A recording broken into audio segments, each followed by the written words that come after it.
Good evening, Jace. Good evening, Shawn. We're finally back. Welcome back. Holy smokes! I was just wondering if I Been a was ever gonna minute. podcast again.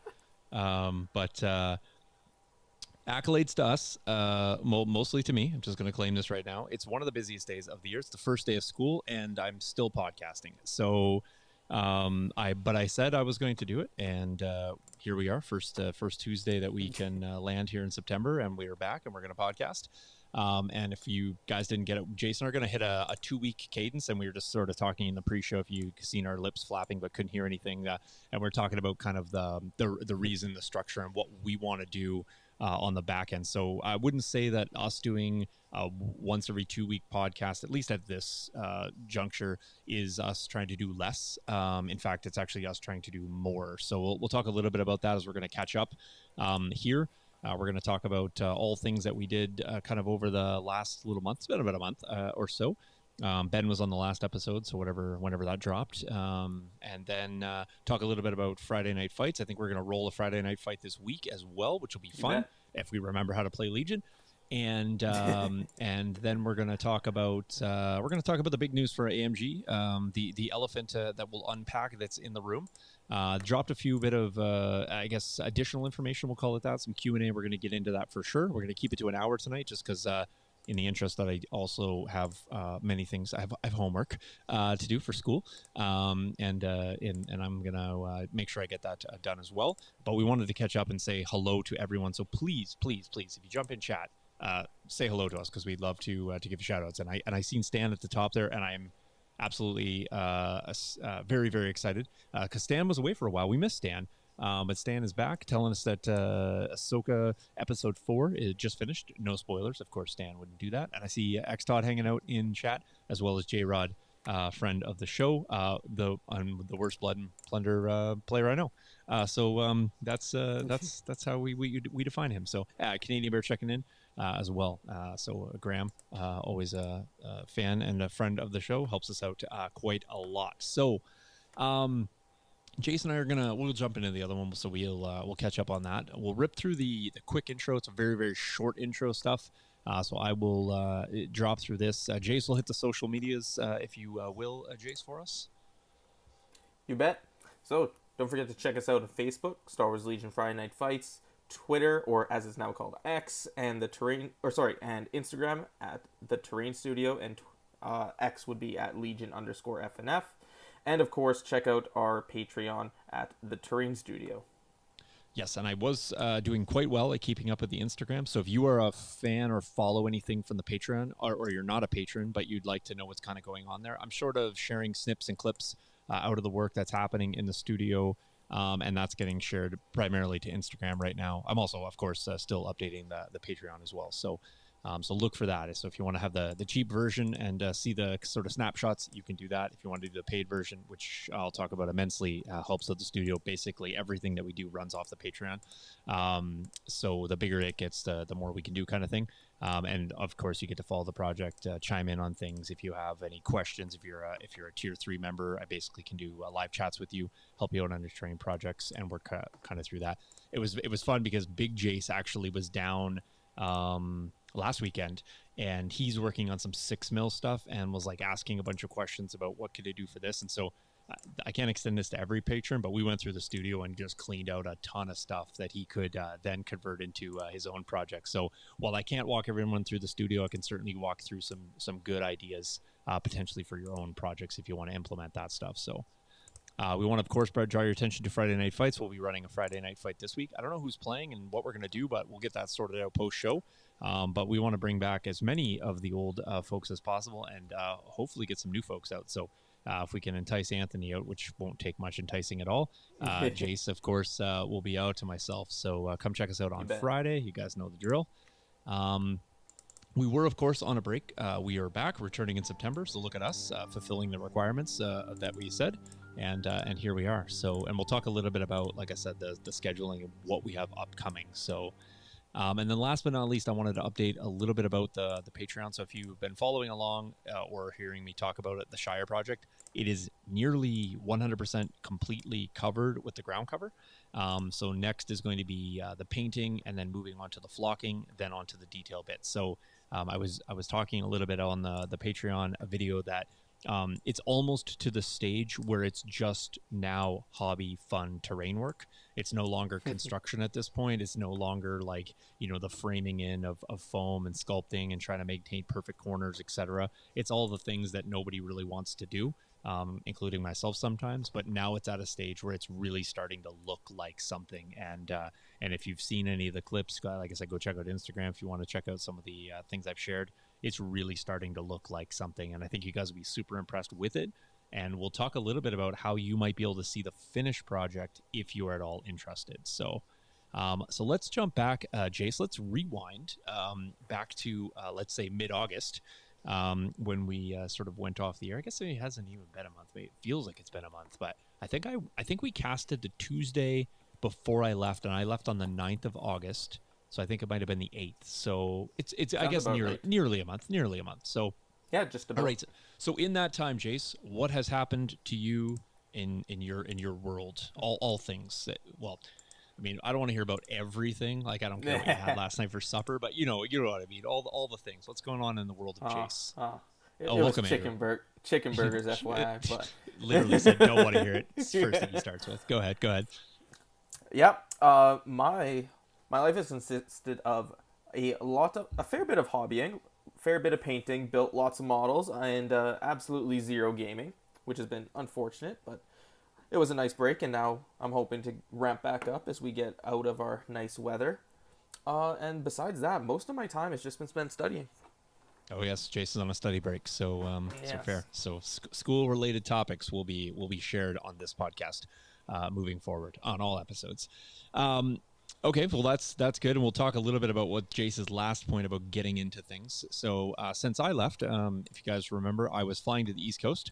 I was going down to visit family. As I said, only one of my family members knew I was coming, so it was a surprise for everybody else, including my dad. So I got a nice little surprise when I just walked into my childhood home. Not expecting that at all, which was super fun. I hadn't been home for 6 years, so. While my mom often flies out, my father has never been out here, and I have been in Saskatchewan for 15 years. So, and we talk a lot. I just didn't get a chance to get home. So that was a super fun part of that. So, in addition, when I was down there, I gamed with Aaron down in St. John. So that was pretty fun. Jasper on our Discord. So that was cool. I met down at a local shop, his local shop, and we had a game. A really nice gaming space, and I didn't grab all the photos tonight, but I will on the next episode. Hey, Shawn, how's it going? I'll share all those because I took some photos of the different shops I was at. Every shop was really cool, unique, and fun. And I really, while we have some shops here and they're all cool, unique, and fun, there's at least something that happens to me kind of when I walk in a new gaming space and I get to kind of explore even games I don't play and poke around and do all that stuff. So that was one of the gaming stores that I got to visit and game with him. So that was cool. A Friday Night Fight fan. Which was awesome, and he has all the swag, so it was good. It was just really crazy to like, oh cool, you have like the Legion Academy season, like the Series 1 tokens, and you got the R2 tokens, and you got the Friday Night tokens, and hey, those are wicked Empire card sleeves that you have. So it was cool to kind of see that stuff. Before that though, I actually went down to another part of New Brunswick, and my mom and I went on a little vacation, a couple-day vacation over to Nova Scotia. I want to give a huge shout out to Anthony and Nick, so A Strange Event and OS Dad. I was over there in the Lunenburg area. I got to game in a store with them, their local gaming store, played in a tournament with those guys, which was cool. Anthony invited me over the night before the tournament, so I went over to his house. I got a game in against Nick while I was there. I actually got to play Anthony in the tournament, which was cool. I played one other lady that was there. And it was a super fun game, and we had a good game one. I feel bad, but I introduced her to Remnant in an Empire mirror match. But she was a good sport for sure. In fact, I introduced Anthony and Nick to Remnant. They'll tell lots of stories. believe less than half of what they say and mostly what I say. But all were super fun games. Went out with Anthony, Nick, and myself, and my mom and myself. We went out to dinner the night before the tournament. Then we went back to Anthony's, played that night. Next day went to play, and then we went out to dinner. They came out to the campground that I was at, which was like feet from the ocean, which was awesome. And J Rod sus. I mean, I expect that from him.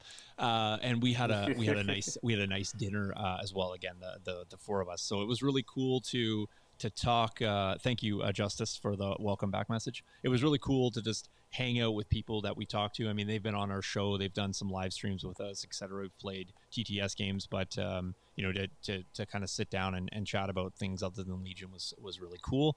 And then after dinner, Anthony and myself and my mom, we literally walked feet to the ocean, and then we panned a little gold, and I ended up coming with a little teeny vial, the teeniest vial of gold, and I gave it to Zuri. So she's got a little vial of gold, courtesy of the the Atlantic Ocean. So all good tales to tell for the games down there. And then when I was in my hometown, they have a gaming store that's open. They never had a gaming store when I lived there, and I really wish they did. And it's a super nice place. I walked in. Well, Jace, you'll appreciate this. I walked in and I saw a guy that I've known from the base, Gagetown area, and then I met up with a local and decided we were going to play a game. So we coordinated online, and while I was playing, in walks Nick, ETC Nick. So Nick came in and played a game of 40K right on the table beside me, and I mean, I think I shocked him a little bit when he walked in and just saw me there. But yeah, we caught up a little bit and chatted, and he's playing some 40K, taking a little break from Flames. I think he said he plays that primarily through the winter. So it was just funny that Jace and I both know this individual from traveling overseas on our Team Canada, and it's like here I am on the other side of the country, and in walks him. So it was really really kind of cool, fairly nostalgic to catch up with some old gaming buddies, and kind of play some Legion, play some games against some people I haven't played against before. So yeah, so I traveled home with one army, and so it was a little unfortunate that some of the folks that I played were more new Legion players, so I only brought one list, so it wasn't really it was hard to like tone down the aggressiveness of the list, but I kind of played a little bit. I didn't underplay it, but I tried to like telegraph a lot of what I was doing. I was like, yeah, these saboteurs are probably going to hurt you quite badly here in the middle, and that I'd chuck a bomb out and hurt people. So, but I tried to like walk people through kind of the mechanics of the list and kind of explain how Remnant works, so they weren't surprised by everything. But that was super fun. It was just I got a lot of games in while I was there. I think I played 6 games of Legion in 11 days, which was super fun for a vacation time. So I wasn't attempting to, but Todd's calling me out here for sure. But I told all of those guys, I said, you got a couple weeks before I get on here to talk about this, so you can slander all you want, but none of them took me up on the opportunity. So have you tried not rolling dice? That would make it less aggressive. That is actually true. I could have taken a lot more like pass mechanic type actions, but I chose not to. I chose to go full aggro. So yeah, and it was quite a fun. It was a little bit different than the list I've talked about before. I was running the single dark now, Jace. So the single dark, right. But I'm running with the extra and the assault cannon. So it's a 5-man dark. So it's quite potent because it just kind of keeps that assault cannon alive just that much longer. And I'm running the double full scouts with the sabs. And so that really hefty punch in the middle is quite aggressive. And then, of course, with the 2 DTs, I was running 3 HH12s in the list. So I actually added another HH12 to the Naked Storm that I had previously and added the Specialist. So it's just a bunch of like double aim shoots, and then it's like recover, shoot, but you have an aim every time, plus the aim off the Remnant issue. So it's always a double aimed HH12 shot at best. Yep. So it hits really, really, really, really hard. So I like that version a lot better, to be perfectly honest. So I'll probably keep fine tuning that, and I think I'll probably stay on Remnant for a bit. I haven't seen anything come out that I'm really that much, makes me more interested to jump away from that right now. So But yeah, that's basically what I did when I was in the East. I got a lot of gaming in. I was doing quite a bit of painting beforehand before I left, and then when I got back, Big Jace and myself worked quite a bit on the studio project. So getting that Lord of the Rings project brought up to speed. So that was kind of my sort of catch up there. So. Let's talk a little bit about Jace before we get into this news drop. A little bit, kind of what we want to do, and sort of the reason that we're sort of switching up the cadence of the podcast. And again, I don't want you guys to hear we're doing less. I want you guys, in fact, to be tuning in as much as possible. So we're going to move the podcast to every 2 weeks. That's just because right now I'll explain. So right now, on average, for the two shows, it takes me about 4 nights worth of work. One night to prep, one night to show, another night to prep, and another night to show. So I'm trying to yes, Shawn, I will answer that question in 1 second. So I was trying to find a way to like sort of balance out, because a couple things that we want to do is, one, we'd really like to potentially bring in a few more games to our Friday Night Fight platform. And I don't want you guys to immediately like leave our platform, because we're not saying that we want to do less Legion. We're actually just saying that we want to introduce another game. So right now what we're going to do is we're going to push out 3 Friday Night Fights a month, not a week. Ooh, that'd be bad. I might as well quit my day job if I put out 3. I would love to push out 3 Friday Night Fights a week, but there's only one Friday, so it wouldn't work, and I'd have to change the name. It'd be a whole thing. But no, what we're going to do is we're going to push out 3 Friday Night Fights a month, and then we're going to leave a blank, a catch week in there. And so what we're trying to do here, as we were just talking, is we'd like to introduce like kind of a hobby night, a sort of night where we can get more things. I'm going to try to tie people in to get more things ready for Friday Night Fight. So we can get more of the terrain ready. We can get some of these 3D prints that we got going. We can kind of build out a little bit more of a repertoire of things. We have a lot, but we want to make it bigger. In addition, I want to make sure that I'm ensuring that I get a lot of Patreon content out. So if I can do some hobbying each and every week, in addition to what I normally do, it'll kind of speed that along a little bit quicker. We also are going to explore bringing in another few games potentially. And so one of the things, as you guys know, Jace is usually building or fooling around with some Lord of the Rings over there. So I have also picked up a few. Now, it's not going to replace, we're not going to go into like a whole like Lord of the Rings podcast, etc., go down that rabbit hole. But what we would like to do is potentially maybe bring some more viewers onto the sort of Friday Night Fights platform. By maybe connecting them through Lord of the Rings. So if you have an interest in that, if you dabble, maybe they're interested in seeing that but never knew about Legion, we're going to try to bring that in. And we'd like to do a few more things in terms of expanding our ability to bring tabletop gaming there. So it's Friday Night Fights. It's not Legion Friday Night Fights. We just primarily do that. So we might explore there and potentially expand a little bit. Jace has got armies, and welcome, Anthony. We have, we got a great table on the back burner here that's just getting finished up, and we think that we could show and do a lot of things with that. Now, that being said, what I do here is I build terrain, and so I want to make sure that I'm getting back and making sure that I'm sharing a lot of that. So while I like the gaming and I like to talk about it for sure, I also don't want to lose connect with the hobby aspect. And so we're going to try to grow from, a 3-pronged attack kind of thing, from, the talking about the Legion, the hobby aspect, and then bringing in a few new things. And so to do that, we kind of have to either get some more nights or reduce kind of what we're doing. And since we can't expand the number of days in a week, I certainly don't want to, unless it's on the weekend.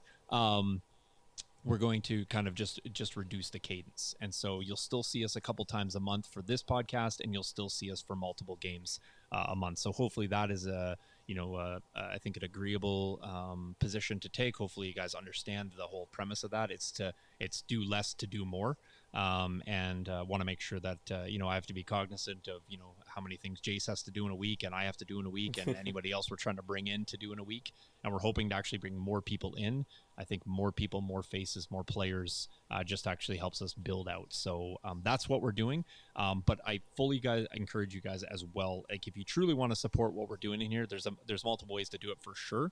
But check out that Patreon. Even if it's just to come over to see all the free stuff, we want to make sure that we get a lot of hobby enthusiasts in and involved in our channel as well. So not just players, because we understand that not everybody's just doing this for competitive gameplay, you might be in for the hobby aspect. I mean, there's lots of people sharing a lot of hobby stuff. J-Rod, who's in chat, who I give a hard time a lot, but he's been dabbling in the hobby, and I wouldn't say dabbling. He's been working on hobby stuff and sharing that stuff, and we want to see and have that stuff sort of shared. So I think you guys will like the other projects that we have going on, and I have a plethora of Legion related projects that I'd like to share. But I think there's a lot of room on this platform to do some other things. So thoughts on that, Jace? I rambled on there a lot, but thoughts? Oh, 100% agree. Yeah, we got lots of things that we want to try to get working on, and it's just there comes a time where it's like we can't really put any more time into it, so we just have to scale back on some of the things that we currently have. And with some of the way the news cycles have been working as well for Legion, it seems about every 2 to 3 weeks is when we seem to get news. So having a show every 2 weeks just seemed pretty self-explanatory to us. It makes it a bit easier to get the news out, and then to also bring you, as Shawn said, more content focused on terrain and more hobbying aspects of the hobby. Yep. One of the things I used to do a lot of, and I as I stepped up the podcast, is I would often just do some hobby streams as well. Not necessarily behind a paywall. It depends on what I'm working on. If it's covered under an NDA or something, I could. But I might just bring some live channel feeds, just like me working on various feeds, because not everything I do on the Patreon is just like secretive and you have to kind of pay for it. The whole idea is to share it out. The other aspect is the allure of seeing something that somebody else isn't. I think you guys fully understand how that works. I think you would also agree we're pretty transparent in sharing out a lot of stuff, and we don't really try to like charge for everything that we're doing. In fact, we almost charge for nothing. It's only me who charges on the other platform. So the idea of us bringing you more content, extra stuff is really the goal here. And so we just need some time to work on some of that stuff so we can give you some new stuff. If I'm working 4 days a week on just bringing out free podcast, which I don't mind doing, it doesn't leave a lot of time on the other side of things. So that's really what it's all about. So I have a bunch of 3D prints. I got to get the Corvus terrain stuff out. I have some Imperial terrain stuff I want to get out. There's a really cool project that I want to do related to a waterfront. And that idea has just been swirling in my head. It's hard to get to it though, because I got that Lord of the Rings table, which is consuming my brain right now. But it's also going to be so epic. I really cannot wait. Yeah. Even if we don't even go down that rabbit hole of Lord of the Rings for a long time, we are going to bring you one very amazing table. Frank is actually, I didn't tell you this, Jace, but Frank's actually like, I don't know when he's going to come up and grab that, but he's like, I'm going to paint an army and send it to you so that you can put it on the table to play. And then he is going to come up, and then we're going to get some more games on it. But he wants us to play on it as much as possible, so which Sweet. Is awesome.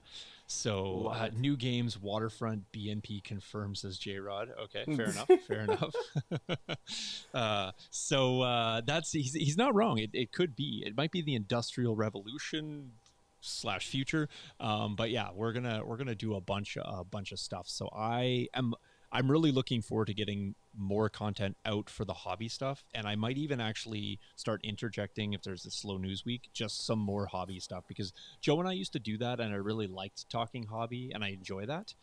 We're going to spend the rest of the episode talking about the big news as we just click over this 30-minute mark. But really, we want to make sure we're bringing you as much stuff, enough stuff that keeps you entertained, and we really hope that you guys are willing to put that on your schedule. Tuesday nights we'll keep it quite regular.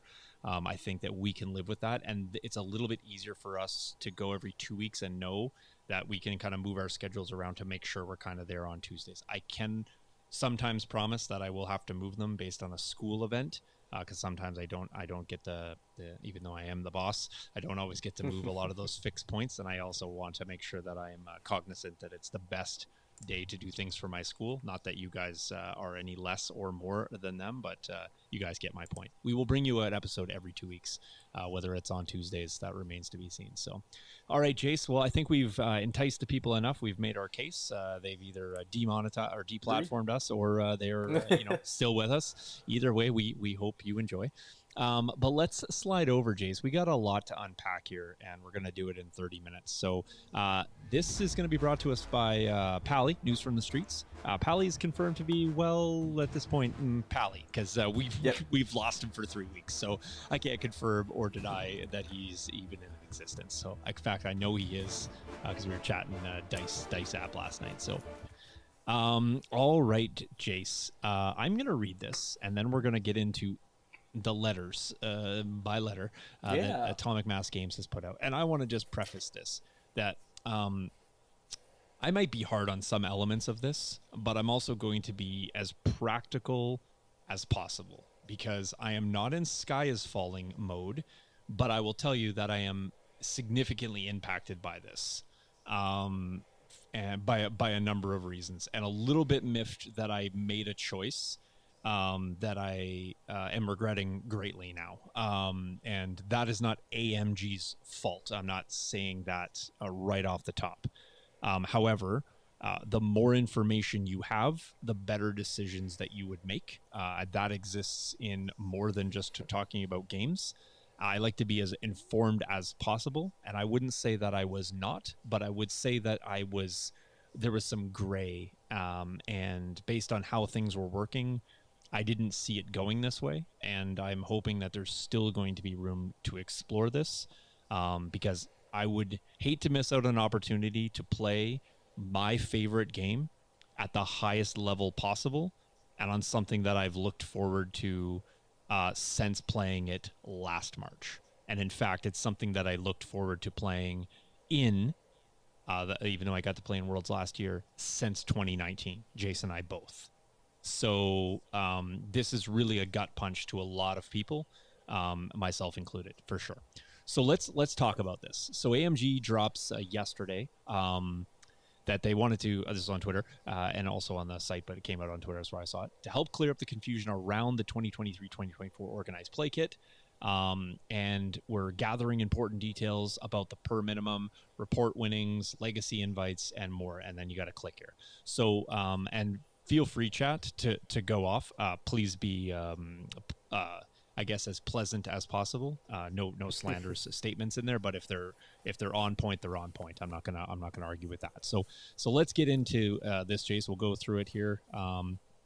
So store championship confusion. I would say that a lot of confusion it transpired after this drop, for sure. And chaos and all the words that you use, sky is falling, internet burning, dumpster fire, whatever you want to call it. There was a lot yesterday, and it was a lot to keep up with. And there's more today, and I haven't, obviously, just coming off work and then getting this ready for you guys. I haven't even got into all the new stuff, but let's get in here. So it also says edits have been added, have been bolded as a follow-up section. So then again, the drops came out, or the edits came out today. So they understand the communication with the community, retailers, and Asmodee, that there's some confusion concerning the 2023-2024 kits. Well, there is now. And then they got the SKU numbers on there. The confusion involves several facts that we'll cover in this transmission. And if you have any questions after reading this, there is several, please email op@atomicmassgames.com. And again, I do like a lot, and I am an AMG fan. Was an FFG fan, and I am a Legion fan. And I am not a naysayer, a poo-pooer, or anything. I'm not condemning any person or anything like that. I'll say it off the top. You can take it for what it's worth, but I think I'm worth my word. I do love that they opened up with that you can ask questions. It is okay, and here's how you do it. That is how you do appropriate communication. It is not sling and then hide into a bunker where no one can reach you. That's not how this was poured out. So I can appreciate that. So 16 player minimum. So if you want to, and feel free to chime in on basically any of this, Jason, at any point. But Cole's knows versions of this, they basically said that, and this was written, and I agree, although several people asked, and this never came out earlier, and either nobody at AMG knew people were asking this, or no one necessarily knew the final conclusion they were going to reach, or no one asked the right person the right question. However, I'm pretty sure that both you and I and many other people read that line because I got the package and I opened it up and I saw that. And I was like, well, I knew at that moment that events had already been held that definitely didn't meet this. And we were concerned, I would say worried that, Well, but they multiple discussions but they about it. just kept happening. So here's the thing. Basically, they're saying you got to have 16 people minimum in order to award all physical prizes in the kit. But an invite on the championship card will not be valid unless 15 people plus yourself. So let's just call it 16. It's 16 people. Now that I guess there may be some clarification around if there was 16 registered and only 15 played, somebody got sick, et cetera, et cetera. So I think they're looking at that. And the bold says here, we'll be looking at each store's submission and confirming their invites. This process will be completed in February 2024. At that time, we will contact players with a link for them to complete their Worlds registration. Here's the issue for many people, including myself. I played in 2. I technically got an invite in the first one. Well, I did get an invite. I have it sitting in the case right there. And then I won an invite in the second one, which was smaller, but it passed down because I already had one. No qualms there. I have one. I don't know if that's going to be good because there was 15 people. I believe there was 16 at one point registered, but only 15 people on the day. 100%. I'm going to be transparent about it. My understanding, unless I miscounted and unless it was misadvertised, but I'm pretty sure that's how it was. Now, am I waiting until February because am I going to more? Because I guess I am going to more, but if I go to more and don't get them because I can't, because I technically have one, and mine's not valid, did I miss out an opportunity on a tournament even though I played in it? And how many people just stopped going to events or played sillier lists because they thought that they had an invite? I was quite relieved when I went to the East Coast and played in a tournament that I would not be taking an invite from a store that I was just kind of a guest at. I felt good about that. But that's not the case either. I don't feel good about any of this. So that's where we're at on that one. So thoughts on that before I click the page here? Shawn says, sorry, I should say, I think that the most impactful for stores that held an event in good faith, now players will likely just drop if the minimum's not met. Great point, Shawn. Jace brought that up pre-show, and I don't disagree. People are now going to be literally looking, am I going to be driving for us? Am I going to drive the round trip 6.5 hours to go play in a tournament that currently has 7 people with a potential to get to 16, but currently has 7? Am I going to drive that 6.5 hours and get there and there's 14 people and be like, that was a waste. I could have just stayed at home and played Jace with 3 games of Legion. Exactly. I don't love that either. Nope. And it's unfortunate. I mean, we had multiple discussions through the past couple months about how we thought something like this could happen. Definitely and we had multiple discussions with multiple people who said there was no way that this was happening and they wouldn't be checking the numbers on the tournament, and it happened, which is unfortunate for those people who thought that the 16-person player limit didn't matter. Yeah, and I don't think for a second that there's anybody out there trying. Well, I shouldn't say that. I would say that the events, because I just don't want to speak for every person on the planet, and that's presumptuous to do that. But I'm just saying that I don't think people were trying to hold events to sneak an invite in. I certainly don't think that was happening at any of the events we were at. And it's clear. I am not disputing one bit that was written there. What I'm saying is that I guess there should have been maybe more clarity around for the store organizers that you cannot give this invite out if there is less than 16 people. Do not do that. Don't say you have an invite. Don't advertise that an invite will be given out. And if you had to be really clear with the criteria at which that was awarded. So, okay, let's not Nikolai, if you can, just don't kindly, respectfully, just no spoilers in the chat, please. So, and again, I don't know how that was communicated. I'm not a store owner, so I don't know what was told to them. Like, I don't know if they were just like, open the package, read it, and you must interpret this correctly, or if there was any communication out. And if there was, my apologies. I don't know if that happened. If there wasn't, I guess we've just learned that needs to be like clear as mud going forward. But I just feel really bad about all the people. And for me personally, I elected not to go to, like, I my own choice. I didn't go to Gen Con, or I wasn't planning on going to LVO. I was, if I had to, I probably would. And I might still have to, potentially, if I want to try to get an invite. But like, how many people were making decisions post winning an invite that basically impacted their chances to go to bigger ones, or play more events, or like I said, play a stronger list or a more competitive list, because they thought that, well, I have an invite, I can't really do anything. Let me try this out, or let me have fun here. And you should always have fun, but you know what I'm getting at. Like, I think that when you make a choice based on a position that you're in, the choice is based on the information you have. The information you have, whether you know or not, is invalidated or not relevant or not accurate.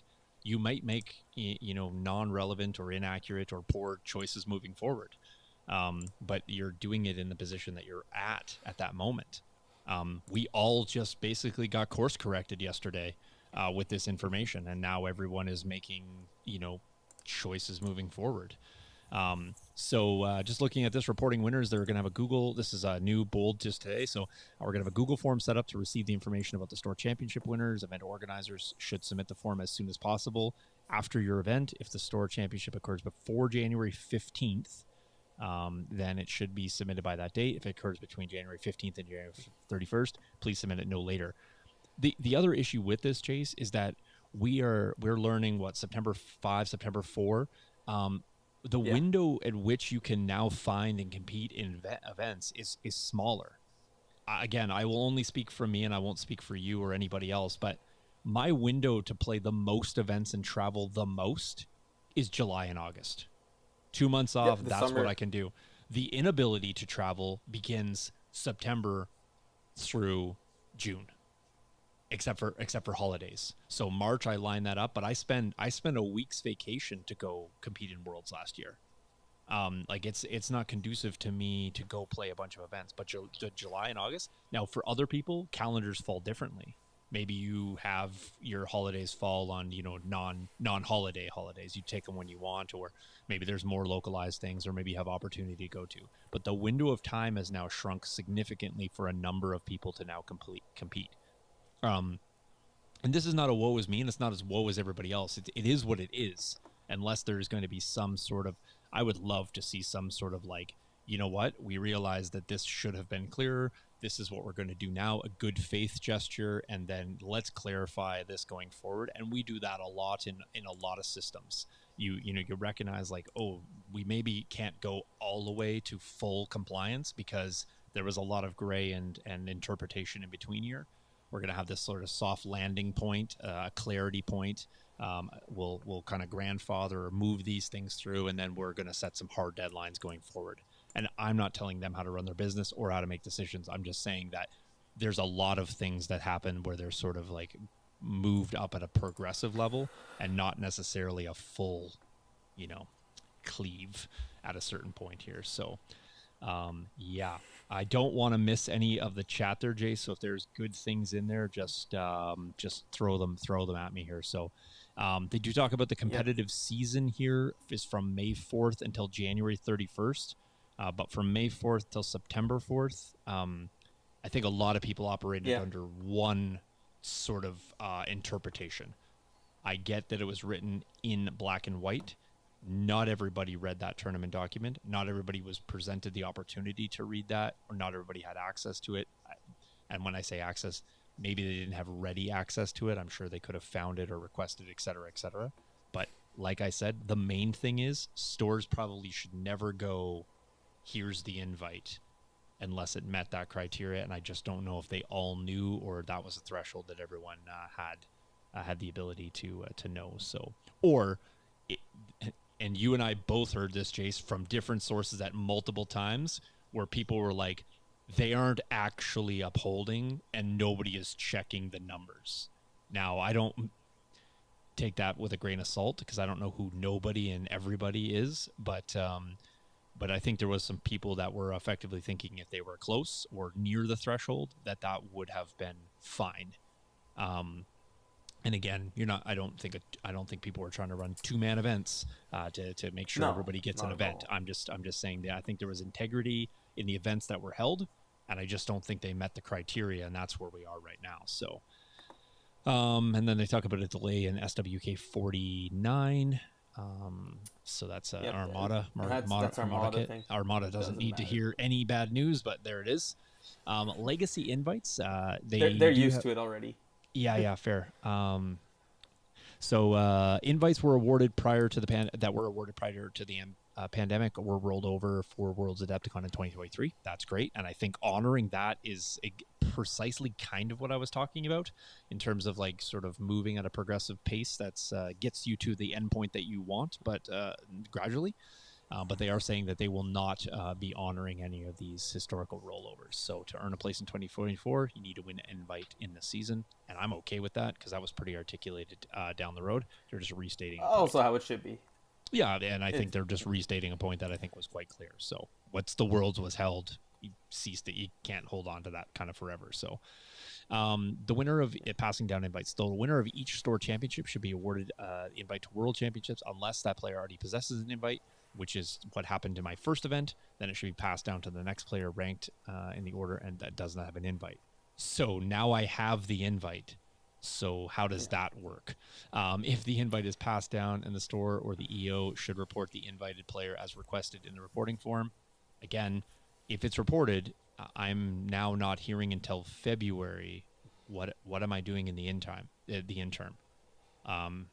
That's kind of a limbo there. Do I keep going back, or I go to as many as I can? Do I get to take those invites from those ones knowing that I already have one, because really technically they should be passed down? So how does that all work? I guess that's my question, but I have the opportunity to message, so I can take that up. I'm speaking here into the nether regions to hope for an answer as a sounding board. So whoops, that's not what I meant to do. And there's also the fun fact that the invite that you did get was a pass down from the person who had theirs, and if their invite is invalid, does the invite that was passed down to you still already pass down? Well, that's the question. That's the question right there. So yeah. Let me just read some chat here. I'm going to pop them up on the screen because it's easier for me to read them there. Sean Dessa, store owner here only knew. Oh, there we go. Only knew the order to order one because of me. So I think they already have. Basically, he's saying maybe they're not all getting the information that they should be. So, Dustin is also pretty bold of them. Go ahead. Bold of them to assume that everybody will read the insert that comes in the kit. Well, yeah, fair. I mean, fair. And like I said, there's a bunch of information there, and I think some people legitimately missed that, or looked at that and took that as like a guideline, but not not necessarily. And I'm sure there's tons of people who just didn't read it at all. Yeah, or a threshold, right? And it's pretty clear, but I think a lot of people thought it was open to interpretation. In fairness. Definitely. What's going on here? Dan R says, "Hello, Dan R. By the way, and good crowd in the chat tonight. By the way, thank you. Make sure you guys give a shout out. We'll make sure we call you out and say you're there. Call me Captain. By the way, I missed him up top there. Sorry. What did Dan R say? He said, "Hello, I game weekly with the ladies man. Ben, we like Ben from Dice Time. I played the store championship about a month ago. The store canceled my final cut due to this rule, which was fine, but announced it at the start of the day. Okay, so canceled my final cut due to this rule. Okay, I'm not quite sure. Maybe some clarification. So maybe it's sounding like because they didn't meet the threshold, they just announced like this would not happen, and then they just didn't bother going to the last round. Maybe he's saying there. That's my guess, but I'm not quite sure. Yeah, sorry, Dan. That would be my guess. I don't mean to. I think your words were clear. We're just not 100% sure what it says. So, Jay Russ says, in the future, it would likely be a good idea to publicly release the store champ instructions document so that it can get grilled for any vagueness. Fair enough. I don't disagree, Definitely. And I think that's the more eyes, the better. And again, open to interpretation, and then that interpretation gets basically, let's say, explained to the collective that's playing in the tournament. If you were just showing up to play tournament and that's the information you got, that's what you operated under. And why would you then question the person running the event? Like if it's what explained to you, it's what's explained to you. It's what you're operating under. So I'm not making an excuse for anybody who misexplained it or explained it incorrectly or interpreted it what it meant, but that's where some of this confusion lies. I don't think I'm wrong in saying that. So yes, so there is that. So passing down the event to cover that and then answering some questions. I'm hoping that we may get some talk about this in Mini Extravaganza. That's upcoming, I think, fairly soon. Yeah. So that'll be something we'll obviously, and Mini Extravaganza has a lot, and so that'll give me a great opportunity to put it all together so we can bring you kind of a big Mini Extravaganza post show. Which is, they always do a super job at it. I do look forward to that greatly, not because they're going to be maybe answering this, maybe not, but just because it's just a cool show. I think it's great. So That's okay, next week, is it? 12th, I think. Is that when it's coming out? I could be wrong on that. Next week. Yeah, I could be wrong on the date, but don't. If anything, do not quote me. Go find the information yourself so that it's accurate. So I think it's 14th onward because it starts on the Thursday. Hey, there you go. Don't listen to me. 12th right? is stuck in my brain for some school-related event, clearly. So how long will it take to get the answer from OP? Great. I love that they answered this question. We understand that historically wait times in the inbox have been very long. However, in June, we added an OP, atomicmassgames.com, to the ticketed inbox system. This allows us to more easily manage, which is great. In a normal week, 90% of the emails will resolve in less than 3 business days. I'm going to go out on a limb, Jace, and maybe say those timelines might need to be extended this week. Probably going to be changed in the next 2 to 3 weeks. Yeah, which is, but again, good on them if they're willing to answer. And again, good on them for putting that transparency out there. If you have the questions, here is how you ask them. We are collectively asking a lot of questions. But that doesn't mean that we won't send an email. So, Ryan, the non-Legion player, has hopped into the Legion. You know what? I mean, I you know what? I got to give a little shout out to, because me and Ryan, we're Lower Canada brethren now, right? So we're deep. Guys, I don't know what I did. I don't even want to talk about it on here, but I'm just looking at Shawn spent his whole salary. I looked at way too many cards, and I don't know why I did this. I have a 4-year-old, and I initially thought like Disney cards would be fun. My 4-year-old is not allowed to touch these cards. No way. Just kidding. I did give her all the Frozen ones, but I am way too deep in this right now. So we'll talk about that later. But Ryan's cool in my books. He always has been. I just Ryan's give him a hard time. So yeah. So how do we know if the answer is officially from AMG? Interesting that this question's actually answered, but there needs to be a larger point that I'm missing here. But only information from AMG transmissions and emails should be considered official. And I think that I was reading a lot about this yesterday, that there was a lot of people sort of like maybe quoting or misquoting people that they believed or maybe associated with AMG because maybe they were at an event or something like that, and they just, they were kind of quoting people and saying like, well, this was, what was told to me, and doesn't that person work for AMG? They're clarifying here that if it doesn't come from them, it's not them. And I can get that. I appreciate that as well. So,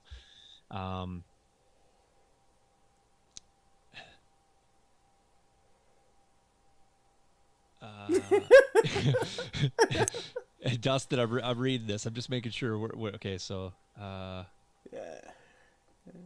oh yeah, okay. No, I get you, Dustin. 100% following there. I will tell you right now, I was fully in support of that Legion event because I think we need to have it.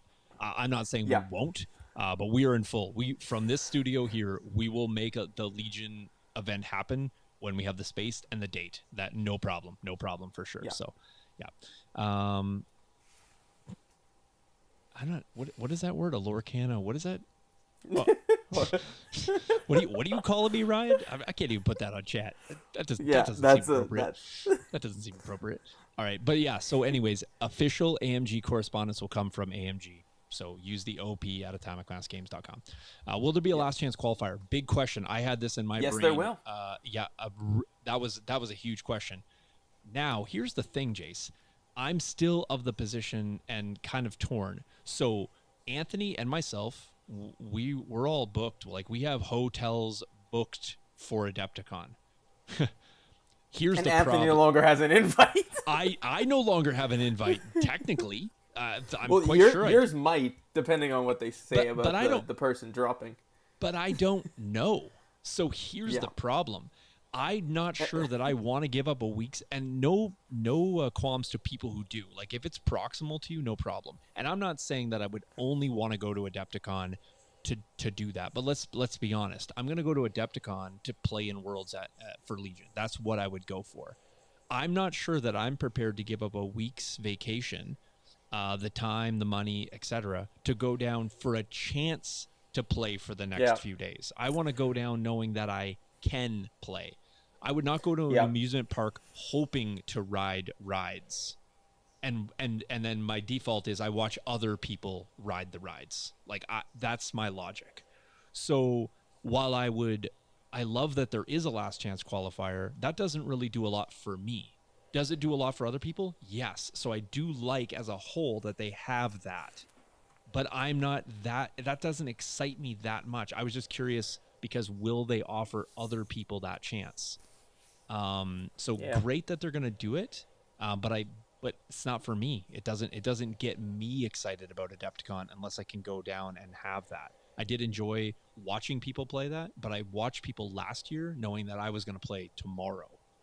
So Shawn says, I'll play you. Perfect. So Shawn and myself will just play for 3 games and we don't get into Worlds, just nothing but Legion. Fair. I would enjoy that for sure.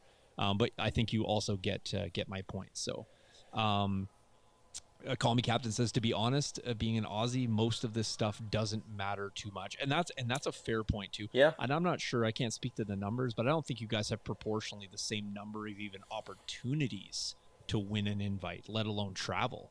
And, I'm not presuming to know what your economic situation is, but if you guys have less chances, I'm sure there's maybe not as many big events and maybe less enticement to play for those. So J-Rod says, from transmissions, the new ticket system for emails is likely going to improve the communication response time.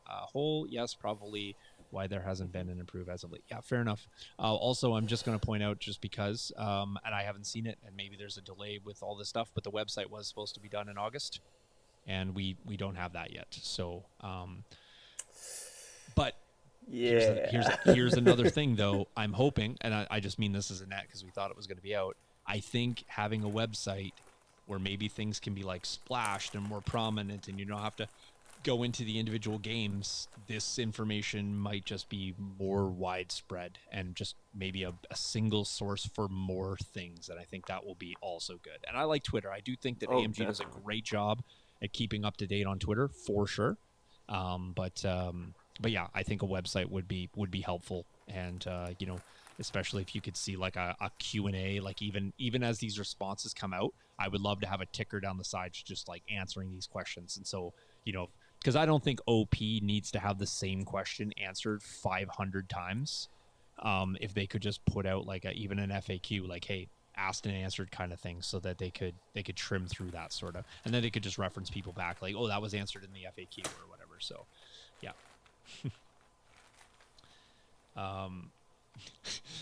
Call Me Captain says, oh no, we're used to being bent over and by Let's Play Games distributor, the lack of information, but yes, we don't have as many tickets. So I love how he got a cheap shot in and answered the question. So greatly appreciate how that response was framed. So we know the last chance qualifier is happening. What if my store cannot fit 16 players or cannot make the one date for all the other players? Great question. It says, if your store would like to run a store championship in heats or with another structure, please email OP with a proposal to get an invite, to get approval, I should say, as long as it meets the player requirement.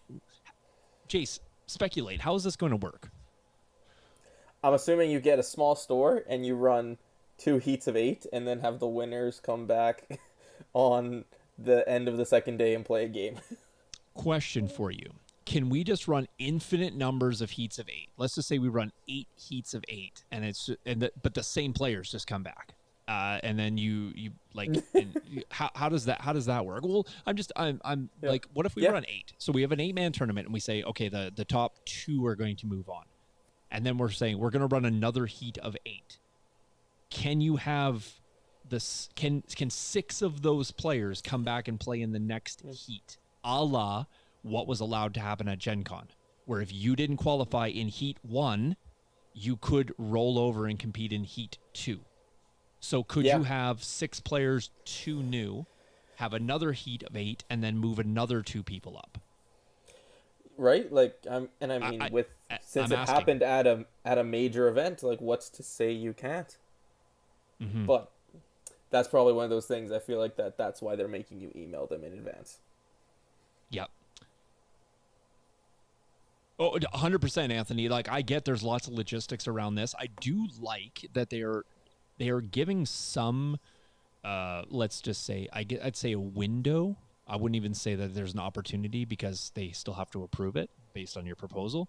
But I'm just wondering how that works. Because for us, I think we have the space to do 16, but getting 16 people at a single event would be the challenge. Would you agree, Jace? 16 people, same place. You know, we all got to travel. Like for us to go up and play at the next one, it's a 6-hour drive there and back kind of thing. So if you ran it in heats, it may still be difficult to reach a certain number. But what I'm saying is if you're going to run multiple heats of 8 in the same store, then you probably could just run 16. But if you can't, can you play in multiple heats and whatever ladder system you have to get to the top? Can I just keep taking kicks at the can until I get into the next threshold so that I can then have a chance to win that invite, or are we out? Because I don't know if this is a question of space and number or both. But I guess there's an opportunity here. But it's going to be interesting to see how creative people get with these proposals. That's my take on it. And I would love to have AMG post alternative formats that were approved, so that I don't have to try to reinvent the wheel, and I can also just maybe as a store owner look and be like, you know what, that model fits my store perfectly. Let me try that. So that would be probably a step in the right direction for a lot of people to be like, you know what, I didn't think of that. I have this logistics problem or this numbers problem. I'd like to do that. So, all right, what else do we have? Can we confirm our, glad I don't play anything competitively, #casuals. X-Todd's maybe not wrong. How can we confirm our invite, and do we need to wait till February? As store submissions come in, we're working on validating. The process will take a significant amount of time. Here's where I have a challenge right here. If a store submits it right now, and again, I am presumptuous to think that I know how this process works. Jace sends me the invite. I look at it. Did it have 16 people? No, not valid. Moving on. I don't know how that takes a long time. Jace said, have you heard of Excel? Is basically what he's said repetitively. Not even that. If you go back to the beginning when we were talking and it says reporting winners, post them in this Google Sheet. Fair. They're using Excel. Yep. Yeah, that's presumptuous to know what they're doing, but again, it doesn't matter. They said it's going to take a period of time. I'm fine to live with that. I'm fine to live with everything that is said. I just really hope that somebody looks at this stuff again. Because as we sort of talk about it more, I think there's more and more logic and reason that comes out. And I think there's cessation on some of the things that you've already said and like what was clear.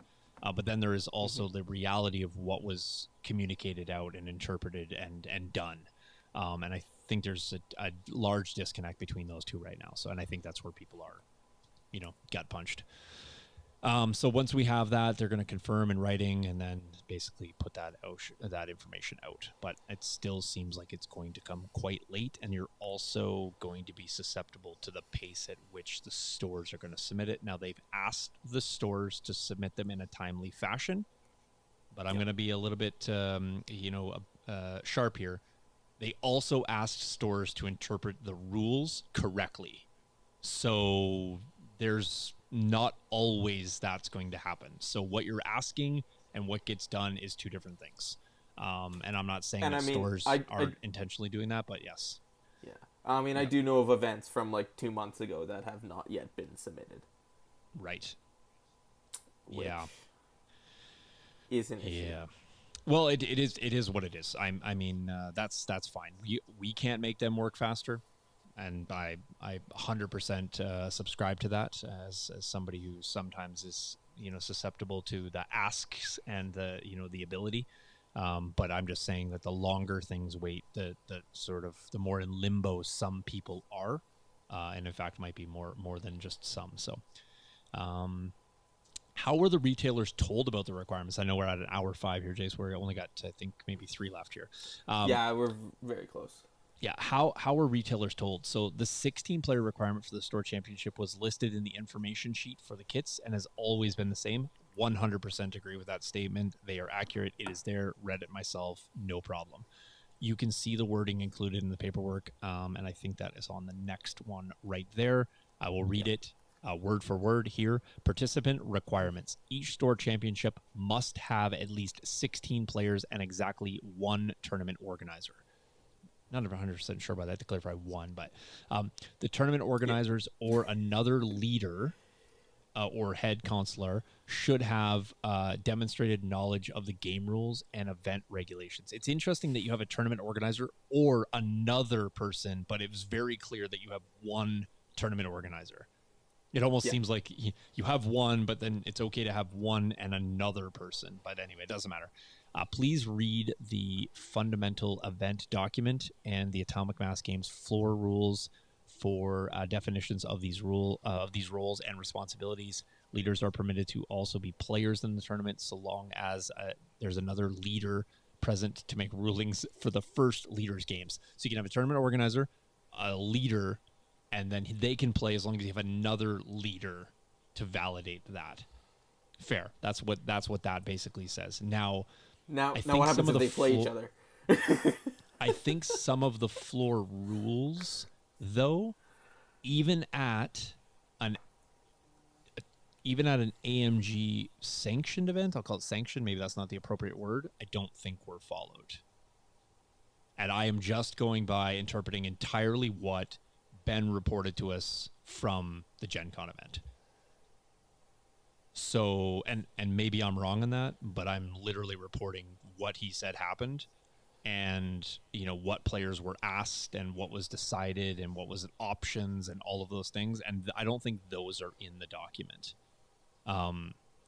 However, that's part of how things were interpreted. And so the event was run based on the decided rules and they were clear. So I'm not saying they were misinformed.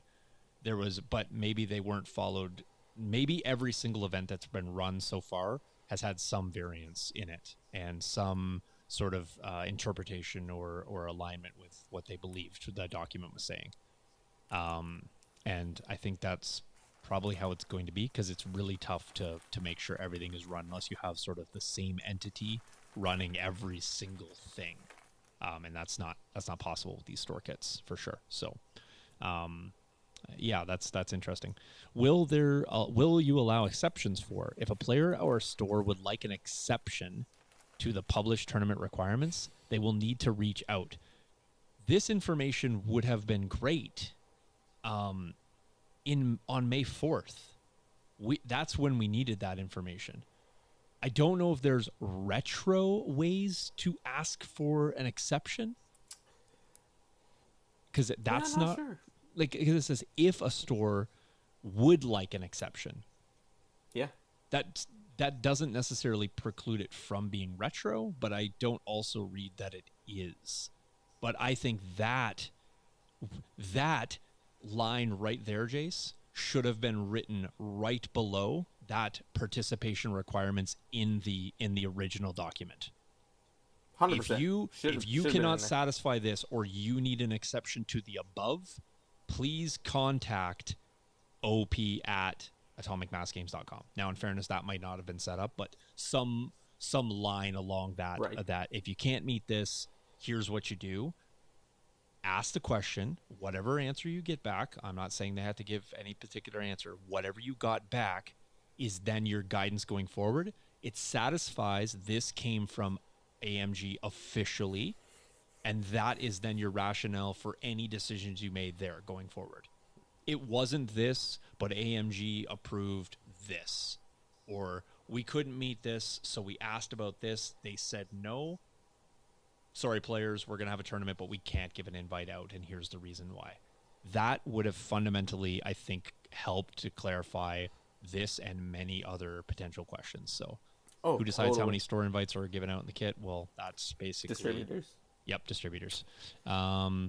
But let me know if I'm wrong, Chad. If I'm way off base, that would have probably potentially helped. Let us know. Like, if you don't agree with what we're the talking heads, but that doesn't mean we're the the know-it-alls. I'm just giving my version in a live response versus typing out a lot of words on the internet. But and I'm not even trying to condemn all this. I'm just trying to, how can we get through here, and maybe not everybody. And I'm not saying anything about me personally or how it needs to be clarified on my end or anything like that. I'm just saying, like, as a general moving forward type of approach. So Pally's gets to leave work. Well, Pally, I hate to say it, Pally. We're probably going to be done fairly soon, but you can go back. And then Pally's confirmed as a live. Just FYI, earlier statement. This is my favorite part. If you somehow manage to get over the 16 play, if you somehow manage to get over that 16 person threshold and actually double it, you can hand out 2 invites. Yep. Or 2 16-plus player events with 1 invite each. So I think that's kind of like what the Heat format, I guess, or like. Yeah, or it's just like your store runs 2 tournaments on 2 different days. So. Yeah, like that's what I mean. Sort of like Heats is kind of what I'm getting at. But again, so. Pretty much. 2 16-player events. I'm just trying to figure out, like, so. I mean, if you got 3 kits, you can run 3 of them apparently. Well, okay, so just walk me through this again, and this is just speculating because we don't have an answer. But I got 32 players, and what we say we're going to do is we're going to run a 2-day event. But what we're going to do is we're going to play the first day, and we're going to run through. But what we're going to do, games. But we don't really have 16. We don't really have 32 players. We have 16 players, and we're going to run a 2-day event. We're going to run 16 players through on day 1. Yep. And 1 invite's going to go out. And then on the next day, those 16 players can play again. And we just keep running 16 player events. Like, if you have a group of 16, can you just keep running 16 player events like every Saturday and Sunday until you run out of kits? If you have enough kits, yeah. Because stores could get multiple kits. Like, I know a store got 4 kits. Yeah, you could run 4 just back-to-back weekends, both Saturday, Sunday, 4 games each, 16 players, and you can hand out 4 invites. Yeah, I'm just not sure. Or do they have to, like, because J-Rod's saying each heat had enough to separate. Okay. Is the heat system. Each heat has enough to separately meet 16. Then top 8 for each went into a new tournament of 16, and then they did 3 invites. So I think he's effectively saying what I was saying there, where you're just basically running them in heats of 16. It just seems like it's just a strange way to, like, it seems if you can hit 16, you are golden to get invites out in your scene. Oh, 100%. It's just if you can't get 16, it's like you can't get there unless you kind of go that other route where you're getting approval to run some alternative format. And I will stand by a couple things I said.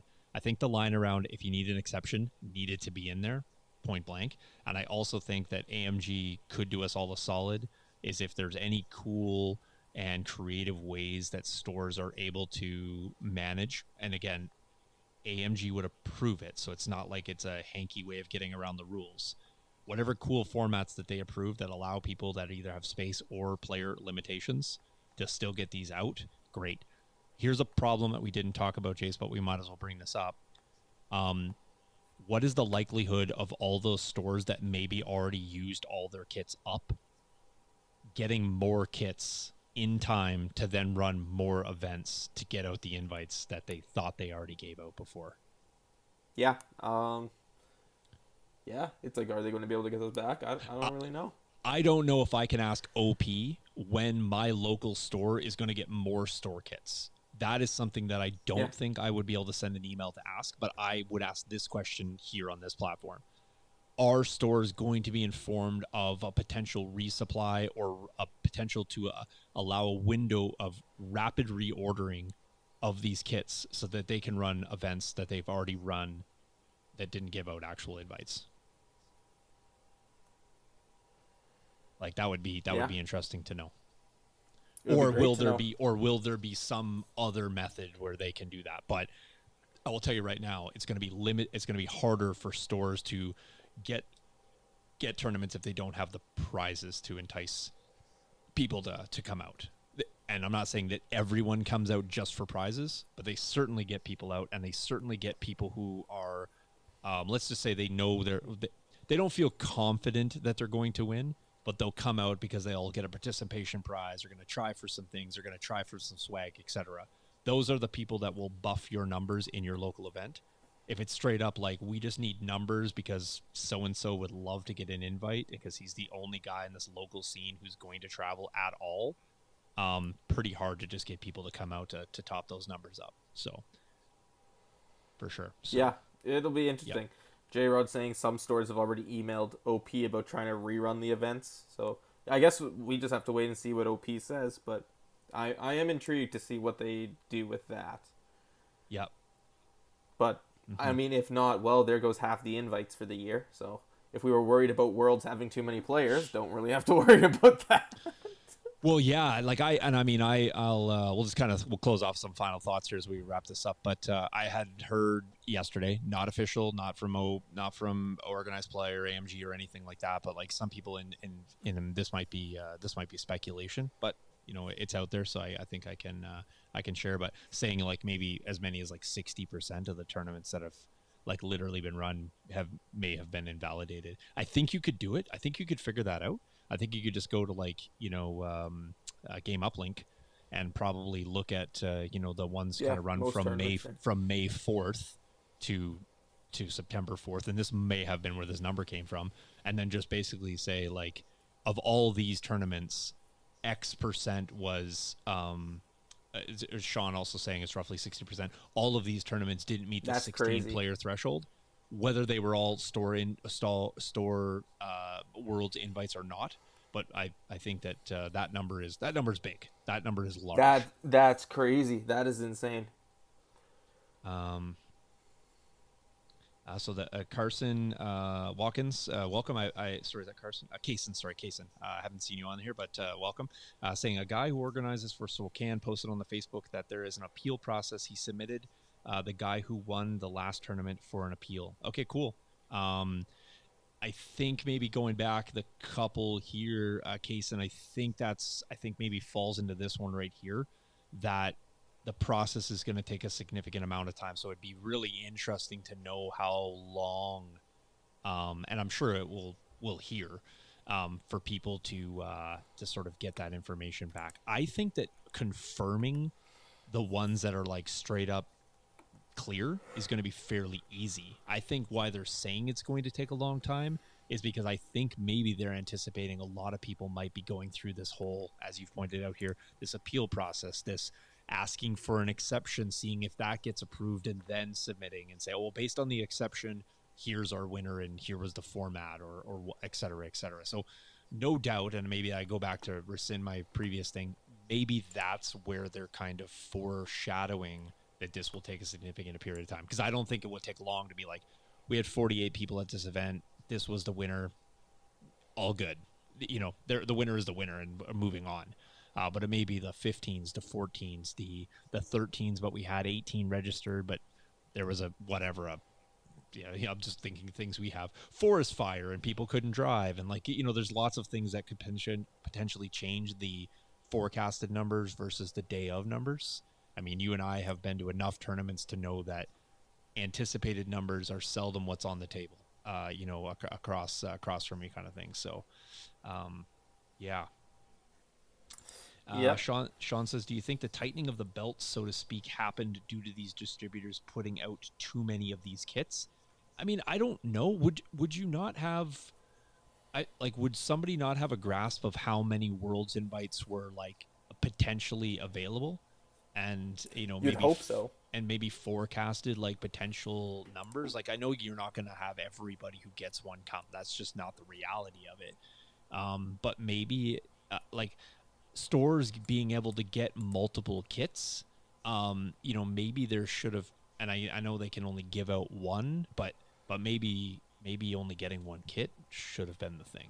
Like, and I'm not saying I'm not advocating for that, because that means less prizes in their pools for other things, but maybe that might have helped. I don't know. So, what else do we have here? I highly doubt that AMG will or should allow these exceptions. The clearly stated the requirements. Stores, TOs missed that. It sucks. Yep. I mean, that's Ryan being pretty practical there. I don't disagree. I just think that, like we were saying before, Ryan, that it was up to leaving stores to interpret how it was supposed to be run, and then players showing up thinking they got something based on how it was explained to them.